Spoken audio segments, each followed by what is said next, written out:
వెంకీ గారి expression I can understand. ఎందుకంటే normal కేఫ్లో కూర్చున్నప్పుడు వాళ్ళకి తెలియదు నేను ఈ సినిమా రైటర్ అని, పక్కన మాట్లాడుతున్నాను అబ్బా ఏం నాకు పిచ్చోడ్రా వెంకీ ఏముందిరా సినిమా. అరే ఇది కదా రియల్ వరల్డ్, మన వాళ్ళందరూ ఫోన్లో చూసుకుని దిస్ ఈస్ ద వరల్డ్, ఈ ట్వీట్స్ ఇవే, దీని నుంచే మనం అనలైజ్ చేస్తుంటాం movie. That can be manipulated.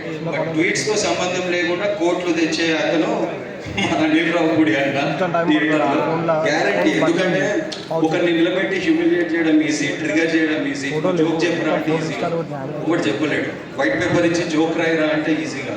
మేము యాజ్ ఎ రైటర్స్ మాకు నెక్స్ట్ పంచ్ తెలిసి కూడా స్క్రీన్ మీద చూసినప్పుడు నవ్వు వచ్చిందంటే that's the power of a director. Comedy తీయడం ఈజ్ ఎ సీరియస్ బిజినెస్, అంత ఈజీ కాదు. కొన్ని పేపర్ మీద ఉండవు.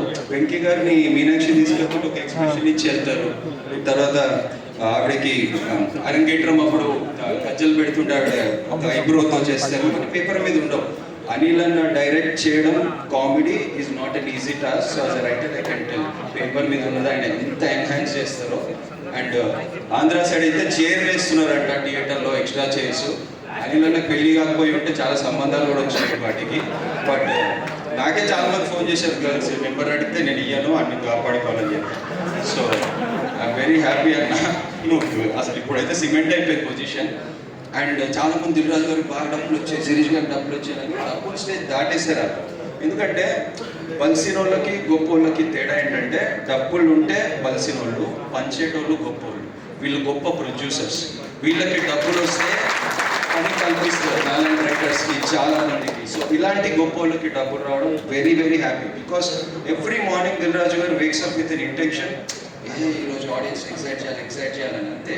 ఈరోజు ఇంత సంపాదించి అట్లా ఉండదు ఆయనకి. సో ఆ ఇంటెన్షన్ యూనివర్స్ తిరిగిచ్చిందని నేను గట్టిగా నమ్ముతున్నాను. And finally I want to say that అందరూ హిట్ అయిపోయింది అంటున్నారు. ఇది హిట్ అయిపోలేదు, హిట్ అయి ఉంటుంది. ఎందుకు ఉంటుంది అంటే 10 years down the line, 5 years down the line బాగా కష్టపడి వచ్చినాడు. అరే back to back comedy scenes పెట్టరా, సంక్రాంతికి వస్తున్నాం అంటాడు. అరే నువ్వేంద్ర బుల్రాజ్ లాగా మాట్లాడుతున్నావు అంటాడు. ఇది కల్చర్లోకి వెళ్ళిపోతుంది. మనం 10 years యానివర్సరీలో మాట్లాడతాం ఇవన్నీ. అండ్ దీని నుంచి హయ్యర్ పర్స్పెక్టివ్ నాకు ఏమనిపించిందంటే, చార్లీ చాప్లిన్ అన్నట్టు in close up it is drama, in long shot is this humour అంట. అంటే క్లోజ్గా ఉన్నప్పుడు మనకు చాలా టెన్షన్ ఉంటుంది, దూరం నుంచి చూస్తే నవ్వు వస్తుంది. వాళ్ళంతా టెన్షన్ పడుతున్నప్పుడు మనం దూరం నుంచి చూస్తే అందరం నవ్వాం కదా. మన లైఫ్లో కూడా ప్రాబ్లమ్స్ వచ్చినప్పుడు కొంచెం డిస్టెన్స్ తీసుకుని అది నవ్వుతే I think we can get through life. Like sense of humour is a good thing. Thank you. Love you బావా. వెంకటేష్ గారు లవ్ యూ బావా. అండ్ సంక్రాంతికి వచ్చేసాం, బాక్స్ ఆఫీస్ రికార్డ్స్ మేము చేసాం. Thank you.